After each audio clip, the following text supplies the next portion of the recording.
Assalamualaikum warahmatullahi wabarakatuh. Hello everyone, let me introduce myself Mutiarani, one of the members of Group 6 of the Basic of Organizational Development course.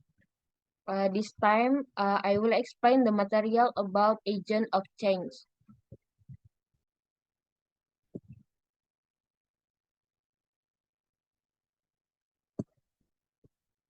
Uh, Materi pertama yaitu tentang pengertian agen perubahan atau agent of change.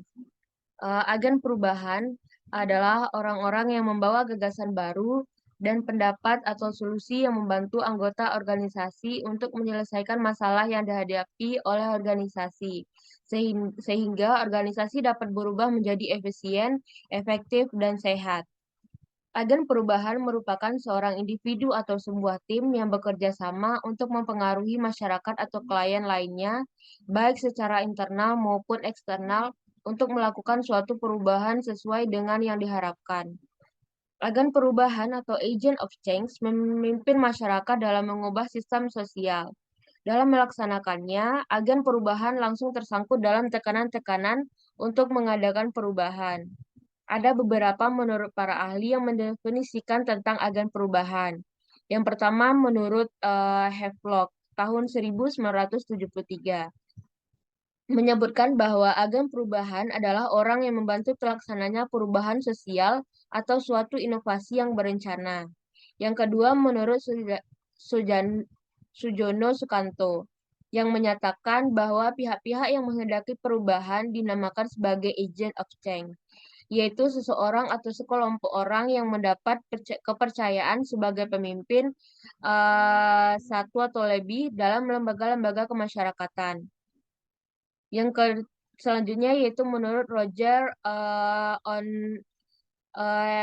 and Schumacher, yaitu pada tahun 1971, yang menyatakan bahwa agen perubahan adalah petugas profesional yang mempengaruhi putusan inovasi para anggota masyarakat menurut arah yang diinginkan oleh lembaga perubahan.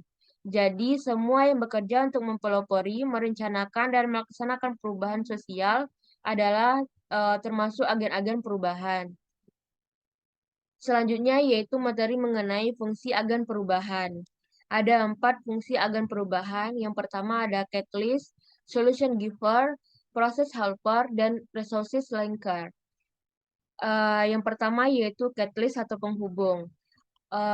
Catalyst atau penghubung dapat kita ketahui bahwa sebagai menggerakkan suatu masyarakat untuk melakukan perubahan. Yang kedua yaitu solution giver atau memberikan solusi, yaitu memberikan solusi dalam suatu pemecahan masalah yang terjadi. Yang ketiga ada proses helper, yaitu memberikan pertolongan, yaitu sebagai tokoh yang membantu dalam proses perubahan. Yang keempat yaitu resources linker, yaitu sumber-sumber. Sebagai penghubung dengan sumber-sumber yang diperlukan untuk memecahkan masalah yang terjadi. Yang kemudian pada peran agen perubahan. Seorang agen perubahan dalam melaksanakan tugasnya memiliki peran-peran tertentu. Ada 6 peranan agen perubahan dalam proses mengenalkan sebuah inovasi kepada klien. Yaitu yang pertama, yaitu untuk mengembangkan kebutuhan perubahan pada klien. Seorang agen perubahan membantu klien menjadi sadar akan kebutuhan untuk melakukan perubahan terhadap sikap dan tingkah laku mereka. Setelah itu, agen perubahan mengusulkan alternatif baru untuk menyelesaikan masalah yang terjadi, menjelaskan betapa pentingnya masalah tersebut diatasi dan diselesaikan, serta meyakinkan klien bahwa mereka mampu menghadapi masalah tertentu. Yang kedua yaitu untuk menciptakan hubungan pertukaran informasi. Ketika kebutuhan untuk melakukan perubahan diciptakan, seorang agen perubahan harus mengembangkan hubungan dengan para kliennya. Agen perubahan dapat meningkatkan hubungan dengan para kliennya dengan cara memiliki sikap yang terpercaya, kompeten, serta berempati terhadap kebutuhan dan permasalahan terhadap kliennya. Yang ketiga yaitu untuk menganalisis masalah klien. Agen perubahan bertanggung jawab untuk menganalisis permasalahan pada klien untuk menentukan mengapa alternatif yang ada sebelumnya tidak cocok dengan kebutuhan mereka. Yang keempat yaitu untuk menumbuhkan niat berubah pada klien. Setelah agen perubahan menyelidiki bermacam-macam kesempatan dari tindakan yang dapat mengantarkan klien mencapai tujuan mereka, agen perubahan mencari cara agar mereka tertarik dengan inovasi yang diciptakan agen perubahan tersebut. Yang kelima yaitu untuk menerjemahkan niat klien ke dalam tindakan. Agen perubahan mencoba untuk mempengaruhi sikap klien dalam menyesuaikan saran atau rekomendasi berdasarkan kebutuhan daripada kliennya. Agen perubahan melakukan secara aktif dalam menstabilkan perilaku atau tingkah laku baru di kalangan klien tersebut. Dan yang terakhir yaitu untuk mencapai hubungan yang berulang-ulang. Tujuan akhir dari agen perubahan adalah untuk mengembangkan sikap dan memperbaharui diri atau self renewing dalam bagian dari klien. Ketika perubahan telah terjadi dan stabil pada klien, maka seorang agen perubahan harus dapat mengembangkan kemampuan klien untuk menjadi seorang agen of change bagi dirinya sendiri. Kemudian yaitu mengenai jenis-jenis agen perubahan. Di sini ada 3 jenis agen perubahan. Yang pertama agen perubahan internal, yaitu agen perubahan internal merupakan staf ahli dari dalam organisasi yang secara khusus dilatih untuk melakukan pengembangan organisasi. Tokoh pada agen perubahan internal ini yaitu para manajer atau staf khusus dalam organisasi serta tim khusus untuk pemimpin perubahan. Yang kedua yaitu agen perubahan eksternal.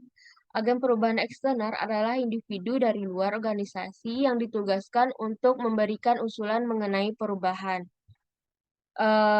Tokoh agen perubahan eksternal yaitu konsultan atau orang ahli dari luar organisasi untuk pimpin perubahan. Yang ketiga ada agen perubahan eksternal internal.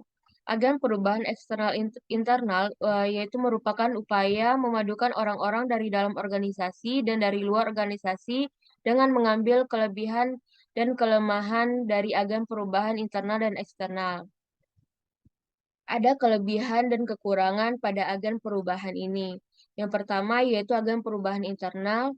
Kelebihannya yaitu menguasai permasalahan dan situasi yang dihadapi organisasi dan memiliki tanggung jawab yang besar dalam memanajemen perubahan.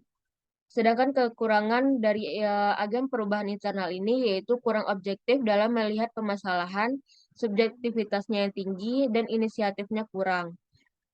Kemudian ada kelebihan dari agen perubahan eksternal, yaitu lebih objektif melihat keadaan organisasi, mengedepankan strategi, dan memiliki kebebasan lebih tinggi dalam pimpinan perubahan.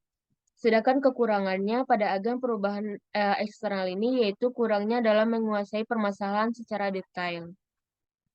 Kemudian ada contoh dari penerapan agent of change. Yang pertama yaitu konsultan atau penelitian internal yang bertugas mengidentifikasi perubahan apa yang diperlukan dalam suatu organisasi. Yang kedua yaitu pemimpin tim lintas fungsi yang bertugas menemukan solusi inovatif untuk masalah kompleks yang terus mengganggu perusahaan. Yang ketiga, profesional pembelajaran dan pengembangan yang bertugas melatih dan mendukung anggota tim selama proses perubahan atau transisi. Dan yang terakhir yaitu manajer atau direktur yang bertugas mengimplementasikan sistem perangkat lunak baru atau proses transformasi digital dalam perusahaannya.